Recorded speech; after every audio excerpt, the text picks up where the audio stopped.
નમસ્કાર, મુદ્દાની વાત જોવાની શરૂઆત આપ કરી ચૂક્યા છો। હું છું આપની સાથે વિકાસ મકવાણા અને હું છું મુફદ્દલ કપાસી। મુદ્દાની વાતમાં આજે પણ 5 અલગ અલગ વિષય પણ વાત કરીશું, પરંતુ મુખ્ય વિષય ચૂંટણીનો છે। 2 રાજ્યોની વિધાનસભા ચૂંટણી અને ગુજરાતની વાવની પેટા ચૂંટણી। સૌપ્રથમ વાત કરીશું વાવ વિશે। વાવમાં આખરે વટની લડાઈના બાજીગર સાબિત થયા છે સ્વરૂપજી ઠાકોર। એ સ્વરૂપજી ઠાકોર જે 2022માં આ જંગ અહીંયાથી હારી ચૂક્યા હતા।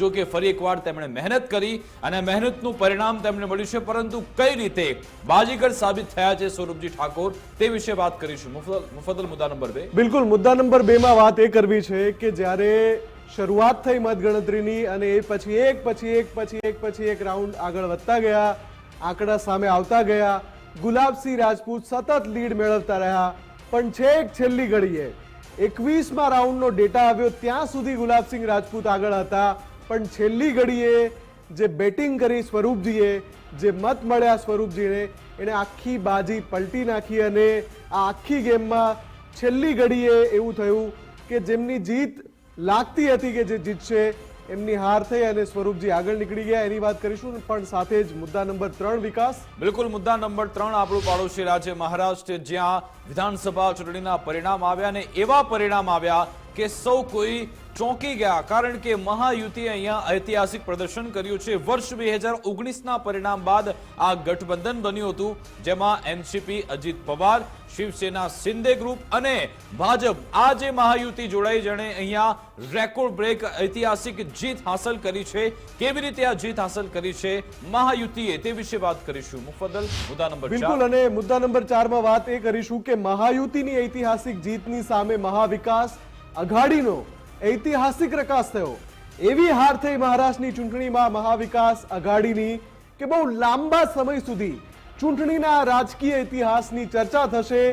જ્યારે કોઈ એક ગઠબંધનની હાર અને જીતની રણનીતિઓની ચર્ચા થશે, ત્યારે મહાવિકાસ અઘાડીના આ પતનની ચર્ચા ચોક્કસથી થશે, કેમ કે એક તરફ જ્યારે મહાયુતિને આટલી બધી બેઠકો મળી છે, બીજી તરફ મહાવિકાસ અઘાડીને 50 બેઠકોના, બધા સાથે મળીને પણ 50 બેઠકોના ફાફા છે।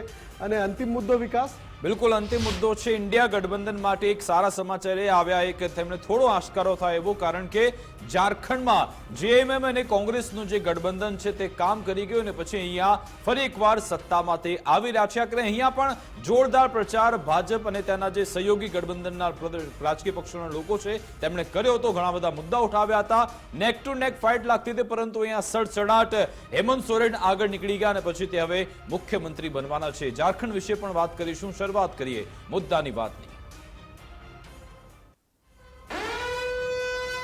અને આ સાથે ગુજરાત ફર્સ્ટનું બઝર વાગી ચૂક્યું છે। વાવમાં આખરે વટ કોનો રહેશે ખબર પડી ગઈ છે। અહીંયા વટ રહ્યો છે સ્વરૂપજી ઠાકોરનું, ભાજપના ઉમેદવાર સ્વરૂપજી ઠાકોર, કે જેમને 2022માં 16,000 મત થોડા ઓછા પડ્યા હતા, પરંતુ આ વખતે તેમણે જોરદાર ફાઇટ આપી, જોરદાર ટક્કર આપી અને ગુલાબસિંહ રાજપૂતને માત આપી છે। વાવથી હવે ગાંધીનગર જવાના છે સ્વરૂપજી ઠાકોર, તે આજે સાબિત થઈ ગયું છે, પરંતુ આખરે સ્વરૂપજી ઠાકોર અહીંયા બાજીગર કેવી રીતે સાબિત થયા?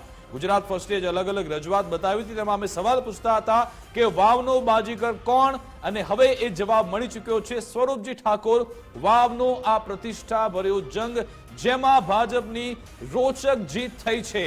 અહીંયા સ્વરૂપજી ઠાકોરની ચર્ચા કરવી એટલે જરૂરિયાત છે, કારણ કે તેમણે ખૂબ જ લો લેવલ પ્રોફાઇલ રાખીને પ્રચાર કર્યો તો કોઈ એવા આક્રમક નિવેદન તેમણે ન આપ્યા, કોઈ પ્રમાણેના તેમણે વાદ વિવાદ ન કર્યા, શાંતિથી પ્રચાર કર્યો, ખાટલા બેઠકો કરી અને પછી ધીમે ધીમે લોકોનો વિશ્વાસ તે કેળવતા ગયા। અને જે સસલા અને કાચબાની લડાઈ છે તેમાં જે કાચબો જે રીતે જીતી જાય છે વાર્તામાં, એવી રીતે જ આજે સ્વરૂપજી ઠાકોર જીતી ગયા। છેલ્લે સુધી લોકોને એવું હોય છે કે સસલું ઝડપથી દોડી રહ્યું છે, સસલું જીતી જશે, પરંતુ અંતે તો કાચબો જીતે છે, કારણ કે તેની પાસે ઠેરાવ છે, તેની પાસે નરમાશ છે, અને આ ઠેરાવ નરમાશ આપણને સ્વરૂપજી ઠાકોરમાં જોવા મળી, એટલા માટે જ તે ખરા બાજીગર અહીંયા સાબિત થયા છે। સ્વરૂપજી ઠાકોર 2442 મતોથી ચૂંટણી જીત્યા છે। ખૂબ જ જોરદાર રસાકસી ભર્યો આ જંગ હતો, જેમાં અંતે સ્વરૂપજી ઠાકોરના નામ પર વાવે મહોર મારી છે। વિકાસ, જ્યારે પણ પત્રકારત્વની અંદર પોલિટિકલ સાયન્સ જે ચૂંટણીનું વિજ્ઞાન છે, જે જાહેર જીવનની અંદર જનપ્રતિનિધિ બનવાની જે સફર હોય છે એક નેતાની, અને એમાં જે આ રીતની જે વિધાનસભાની ચૂંટણી હોય છે, મારા 2 દાયકાના કરિયરમાં કોઈ ચૂંટણી શરૂઆતથી એની જાહેરાત પહેલાથી એ બેઠક ખાલી પડે ત્યારથી લઈને એ બેઠકના વિજેતા જાહેર થાય ત્યાં સુધી કોઈ મેં આટલી રોચક જંગ જોઈ હોય તો એ વાવ વિધાનસભાની પેટા ચૂંટણી જોઈ છે. અને જ્યારે આ તો મને લાગે છે વિકાસ તમારો પણ આટલા વર્ષોનો અનુભવ છે, આગળ ક્યારેક જ્યારે પોલિટિકલ સાયન્સમાં પણ કદાચ આ કેસ સ્ટડી તરીકે સામેલ થાય એ પ્રકારની પેટા ચૂંટણી. અને અત્યારે આપણે દર્શકોને જણાવી દઈએ કે જે ફૂટેજ આપ જોઈ રહ્યા છો, ઐતિહાસિક જીત જે થઈ એ પછી વડાપ્રધાન નરેન્દ્ર મોદી ભાજપ દિલ્હી કાર્યાલય ખાતે પહોંચી ગયા છે અને એમનું જે સ્વાગત છે એ પણ ઐતિહાસિક થવાનું કેમ ના હોય, કેમ કે મહારાષ્ટ્ર અને ઝારખંડ અને જે અલગ અલગ રાજ્યોમાં પેટા ચૂંટણી હતી એ તમામમાં ફરી એક વખત વડાપ્રધાન મોદીના નેતૃત્વનો જાદુ ચાલ્યો છે, મોદી મેજિક ચાલ્યું છે. અને વડાપ્રધાન મોદી અને અમિતભાઈ શાહની જે ચૂંટણી રણનીતિ હોય છે એનો જાદુ ચાલ્યો છે. અને ફરી એકવાર એ સાબિત થઈ ગયું છે કે ભાજપ જે સ્ટ્રેટેજીથી ચૂંટણીમાં ઉતરે છે, જે માઇક્રો મેનેજમેન્ટ કરે છે, એ માઇક્રો મેનેજમેન્ટનો વિરોધીઓ પાસે કોઈ જવાબ નથી, વિપક્ષ પાસે પણ કોઈ જવાબ નથી. વિકાસ, મહારાષ્ટ્રમાં ભાજપ માટે એવી સ્થિતિ હતી કે 2014માં પણ તેમણે બીજા પક્ષોનો સહારો લેવો પડ્યો હતો અને પછી તેમણે સરકાર ચલાવી પણ ખરા. દેવેન્દ્ર ફડણવીસ મુખ્યમંત્રી બન્યા હતા, પરંતુ વર્ષ 2019માં તો એવી સ્થિતિ થઈ ગઈ હતી કે અહીંયા બીજાના સહારે રહેવું જ પડે. અને પછી શિવસેના સાથે ડખો થયો, ઉદ્ધવ ઠાકરે અલગ થઈ ગયા અને પછી અહીંયા 2.5 વર્ષ સુધી મહાવિકાસ અઘાડીની સરકાર ચાલી હતી. પરંતુ જે થોડા 2.5 વર્ષનો સમય વીત્યો, શિવસેના બે ફાડ થઈ ગઈ અને એનસીપી બે ફાડ થઈ ગઈ અને પછી આવી હતી લોકસભા ચૂંટણી. અને મુફદ્દલ જેવી લોકસભા ચૂંટણી આવી, અહીંયા ખરા પ્રદર્શન ભાજપનું થયું હતું, કારણ કે ફક્ત 9 જ લોકસભા બેઠકો ભાજપના હાથમાં આવી હતી. અહીંયા એક સમય 2014 અને 2019માં ભાજપે જોરદાર પ્રદર્શન કર્યું હતું લોકસભા ચૂંટણીમાં. અને અહીંયા જે રીતનો સ્ટ્રાઇક રેટ ખરાબ થયો હતો, એવું લાગતું હતું કે હવે આ મહારાષ્ટ્ર રાજ્ય ભાજપના હાથમાંથી એનડીએના હાથમાંથી જઈ રહ્યું છે. જો કે જેવો અહીંયા પરિણામ આવ્યું, તુરંત જ ભાજપે તૈયારી શરૂ કરી. જે આપણે કહીએ છીએ માઇક્રો મેનેજમેન્ટ, બૂથ લેવલનું મેનેજમેન્ટ એ ભાજપે શરૂ કર્યું. એક એક મતદાતાઓ સુધી કેવી રીતે પહોંચી શકાય, એક એક વિસ્તારની કઈ રીતે તેને સ્કેન કરીને ત્યાં કઈ કઈ સમસ્યા છે, કોનો રૂખ કઈ તરફ છે, એ આખો ડેટા તૈયાર થાય છે, રિપોર્ટ તૈયાર થાય છે અને પછી તે રીતે લોકોને મનાવવામાં આવે છે. અને તેમાં ભાજપ તેમાં જોરદાર તેની ફાવટ છે અને એ જ ફાવટનો તેને અહીંયા લાભ મળી રહ્યો છે. સોશિયલ એન્જિનિયરિંગ જે ભારતીય જનતા પાર્ટી કરે છે, આ જે ચહેરા અત્યારે સ્ક્રીન પર જે દેખાઈ રહ્યા છે, વડાપ્રધાન નરેન્દ્ર મોદી અને એમની સાથે જેપી નડ્ડા, એમનું જે સોશિયલ એન્જિનિયરિંગ છે, કઈ રીતે કયા વિસ્તારમાં કયો ઉમેદવાર ચૂંટવો, ભાજપના સિમ્બોલ પર ઉમેદવાર ઉતારવો, ત્યાં એ લાયક છે કે નહીં, હા કયો ઉમેદવાર ત્યાં એટલે નક્કી કરે પક્ષ કે આ ઉમેદવારને મૂકશું, તો એની પાછળ ચોક્કસ ગણિત હોય, ચોક્કસ રણનીતિ હોય, ચોક્કસ વ્યૂહરચના હોય. એ ઉમેદવાર કઈ રીતે ત્યાં ભારતીય જનતા પક્ષને લઈને આગળ જઈ શકે, એ પ્રકારની તમામ ગણિત, તમામ મેથેમેટિક્સ, તમામ સાયન્સ પેપર પર ઉતારીને પછી ગ્રાઉન્ડ પર ઉમેદવારને ઉતારે, એ પ્રકારની રણનીતિ માટે ભારતીય જનતા પક્ષ જાણીતો છે. અને વડાપ્રધાન મોદી જે રીતે અત્યારે દિલ્હીમાં પહોંચ્યા છે, કાર્યકરો પણ એમને સાંભળવા ઉત્સાહિત હશે, કેમ કે જ્યારે પણ વડાપ્રધાન મોદી આ રીતે ઐતિહાસિક જીત બાદ સંબોધન કરતા હોય છે. મહારાષ્ટ્રના ચૂંટણી પ્રચારમાં એક નારો ખૂબ જ જોરદારથી ગુંજ્યો હતો, એ હતો કે બટેંગે તો કટેંગે. એ નારો આપ્યો હતો યોગી આદિત્યનાથે, પરંતુ આ નારો ખૂબ જ આક્રમક હતો, કારણ કે એટલો બધો આક્રમક હતો કે જેમાં પછી એકનાથ શિંદે પણ તેની સામે વિરોધ ઉઠાવ્યો, પંકજા મુંડે પણ વિરોધ ઉઠાવ્યો, અજીત પવારે આના વિરોધ કર્યો હતો, અશોક ચૌહાણે, પછી નીતિન ગડકરી પણ અલગ અલગ નિવેદન આપવા જોવા મળ્યા હતા. પરંતુ પ્રધાનમંત્રીએ નારો આપ્યો, ત્યારબાદ એક હે તો સેફ હે, આ નારો છે તે ખૂબ જ જોરદાર ચાલી ગયો. ને પછી આજે મોટા ભાગના જે નેતાઓ છે તેમણે બટેંગે કટેંગેની કોઈ વાત નથી કરી. આજે સૌ કોઈએ સેફની જ વાત કરી છે. એટલે આ નારો પણ ખૂબ જ સૂચક થયો છે અને જ્યારે આ પ્રેસ કોન્ફરન્સ થઈ હતી આજે અજીત પવાર, પછી શિંદે અને દેવેન્દ્ર ફડણવીસ ત્રણે જ્યારે સંયુક્ત પ્રેસ કોન્ફરન્સ કરી ત્યારે પણ તેમણે એમ જ કહ્યું એક હે તો સેફ, એટલે કે એક કદાચ જો બટેંગે કટેંગે પર આવતા તો સવાલ એમના પર પણ હતો કે ભાઈ આ લોકો જાણે કે મહાયુતિ છે, શું એ લોકોમાં ભાગલા પડી જશે તો તેમના મત કપાઈ જશે, એક મોટો સવાલ પણ હતો. એટલે એક સૂત્ર છે નેગેટિવ સૂત્ર છે, બટેંગે તો કટેંગે, અને તેની સામે જે પોઝિટિવ સૂત્ર છે એક હે તો સેફ હે. આ સૂત્ર કારગત સાબિત થયું અને પરિણામ તમે જોઈ રહ્યા છો.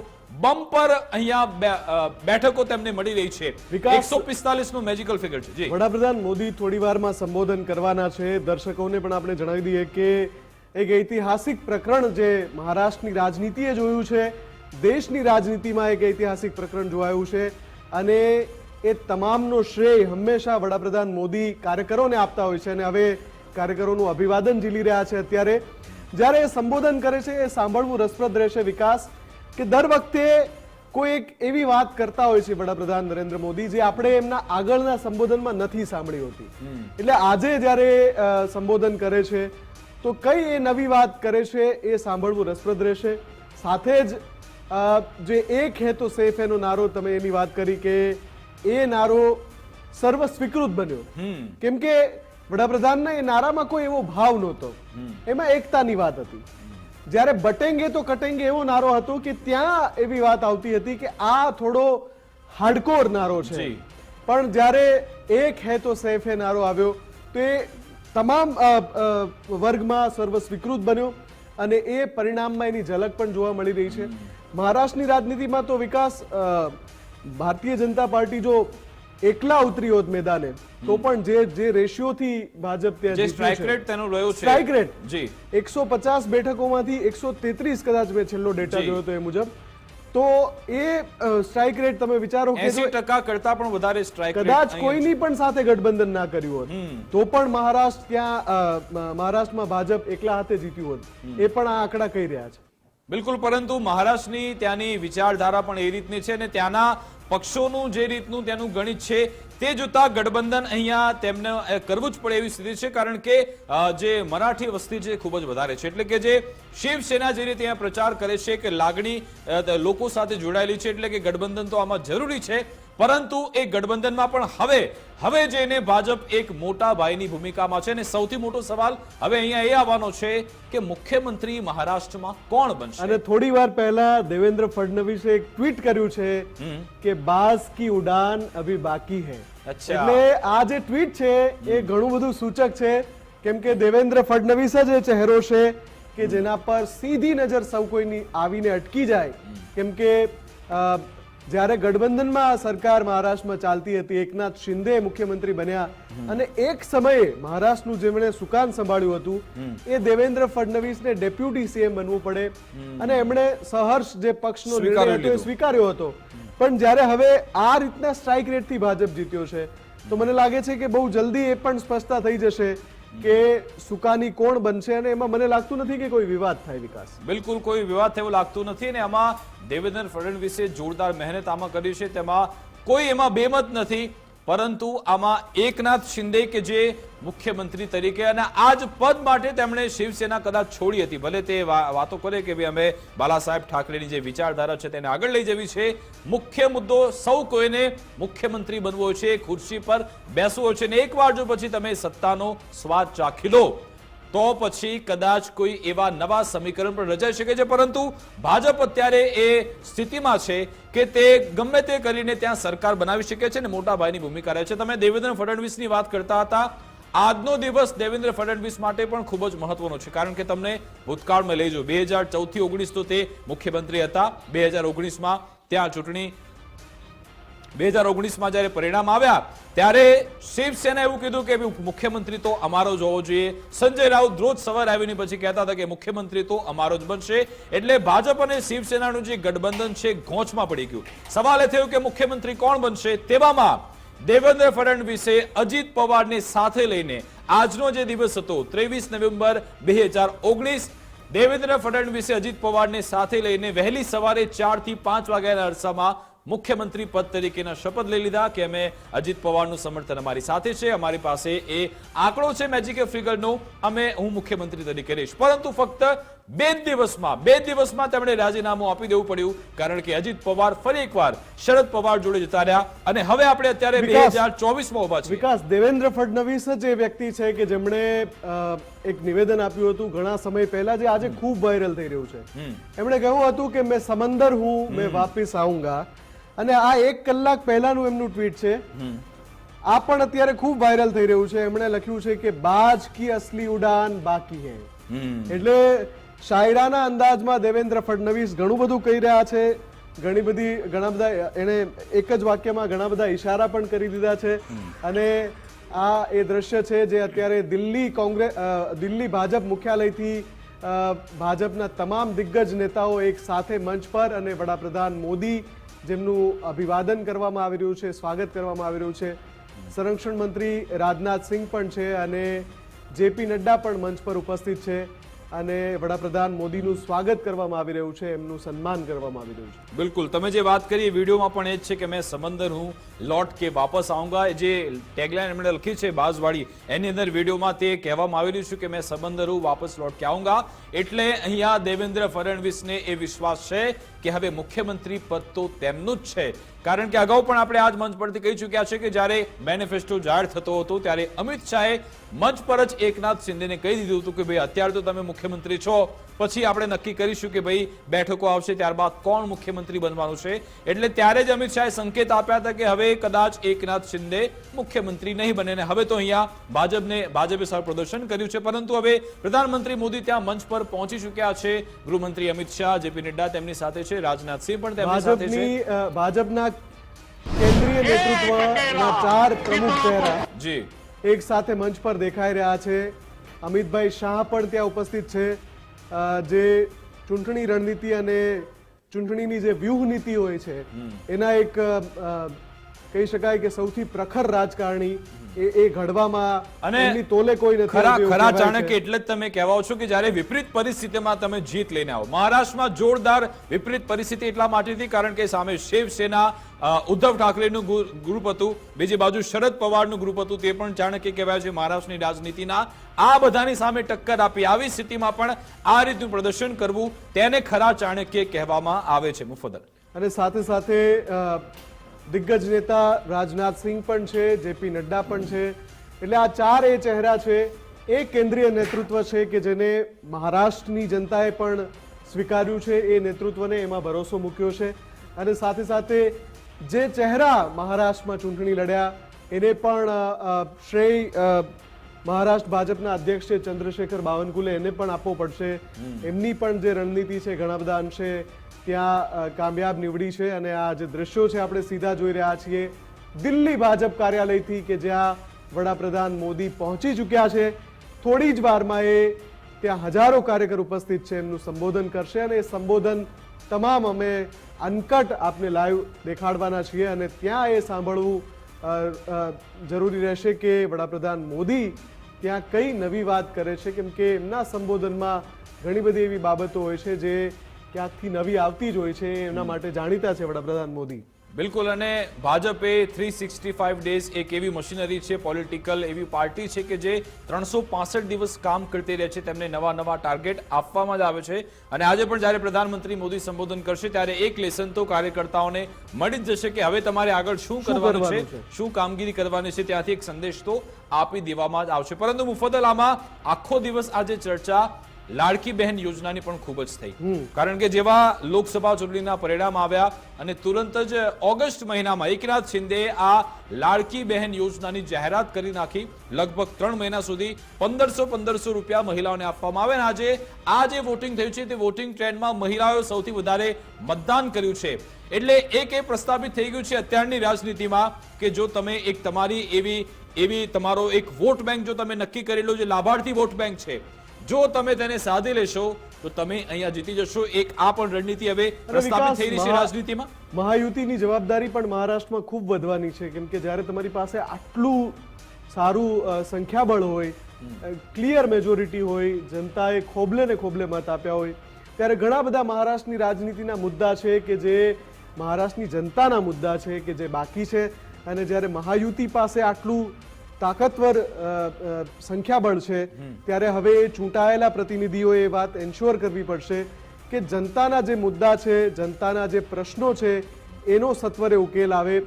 જેના પણ સુકાનીપણા હેઠળ નવી સરકાર રચાય, બહુ જલ્દી ખબર પડી જશે કે મહારાષ્ટ્રમાં સુકાન કોને અપાય છે. પણ જેમને પણ સુકાની બનાવાય એમણે એક એજન્ડા તૈયાર કરવો પડશે. આમ તો ભાજપની એ પણ નીતિ હોય છે કે જે પણ પ્રદેશમાં સરકાર બનાવે એક ટાઈમ ટેબલ બનાવતા હોય છે, એક શેડ્યુલ બનાવતા હોય છે કે પહેલા 100 દિવસમાં કયા કામ કરવામાં આવશે. અને જે ચૂંટણી પહેલા જે જાહેરાત કરતા હોય છે, ભાજપે જે ચૂંટણી ઢંઢેરો બનાવ્યો છે, મહારાષ્ટ્રની અંદર પણ ચૂંટણી ઢંઢેરામાં ખૂબ મોટી જાહેરાતો થઈ છે. એટલે પહેલા 100 દિવસમાં એ લક્ષ્ય પણ હશે કે ચૂંટણી ઢંઢેરામાં જે વચનો આપ્યા છે, જે વાયદા આપ્યા છે મહારાષ્ટ્રની જનતાને, એ પણ પૂરા કરવાના છે. એટલે એ કેલેન્ડર પણ બનાવવામાં આવશે કે કઈ રીતે એ તમામ ટાસ્ક પૂરા કરવા અને જનતાના જે સમસ્યા પ્રશ્નો છે એને હલ કરવી અને જે વાયદા વચનો આપ્યા છે એને પૂરા કરવા. બિલકુલ. અને અત્યારે હું ટેલી જોઈ રહ્યું છું મહાવિકાસ આઘાડી કે જેમાં 47 બેઠકો લખેલી છે. એવું લાગે છે કે આપણે કોઈ લોકસભાના પરિણામ જોઈ રહ્યા છીએ અને એકનાથ શિંદે એકલાને તેમના કરતા વધારે બેઠક મળી છે. આખા મહાવિકાસ આઘાડી કરતા શિવસેના જે શિંદે ગ્રુપ છે તેમને 58 જેટલી બેઠકો લગભગ મળી છે. એટલે કે અહીંયા એવું લાગી રહ્યું છે કે સીધું અહીંયા રકાસત થઈ ગયો છે વિપક્ષનો. એટલે મહાવિકાસ આઘાડીનો કે સંખ્યાબળ જે હોય વિધાનસભાનું 288 બેઠકોની મહારાષ્ટ્ર વિધાનસભા છે, 20% પણ નથી થતા વિકાસ. જી આટલી હદે. અને અહીંયા એક બીજી ચિંતા તો એ પણ થાય કે વિપક્ષ કેટલો નબળો સાબિત થશે.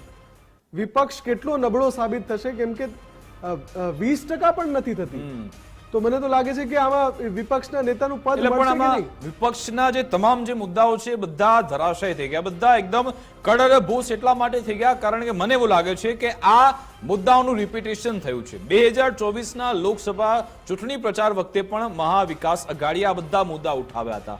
બંધારણનો મુદ્દો હોય કે પછી અમે અનામતની જે 50% જે કેપ છે તેને અમે તોડી નાખીશું, પછી અમે જાતિગત જનગણના કરાવીશું, મહિલાઓને તેમને આગળ આપણે લઈ જઈએ તે માટેની અમારી યોજનાઓ છે. આ બધી વાતો તે વખતે લોકસભા ચૂંટણી વખતે અદાણીનો મુદ્દો જોરશોરથી રાહુલ ગાંધી ઉઠાવતા રહ્યા, ઉદ્ધવ ઠાકરે પણ ઉઠાવતા રહ્યા કે ભાઈ અહીંયા જે આખો વિસ્તાર છે મુંબઈમાં ધારાવીનો, આ કરોડોનો પ્રોજેક્ટ અદાણીને આપવા માટે આ મહાયુતિ સરકાર કામગીરી કરી રહી છે. એટલા માટે આ બધા મુદ્દા જનતાએ નકારી લીધા અને પછી અહીંયા ભાજપ વિકાસ આઘાડીને થોડી જ વારમાં વડાપ્રધાન મોદી સંબોધન કરવાના છે, પણ એ પહેલા જેપી નડ્ડા જે સંબોધન કરી રહ્યા છે એના કેટલાક અંશો પણ આપણે સાંભળી લઈએ. જેપી નડ્ડા કાર્યકરોનું શું સંબોધન કરી રહ્યા છે.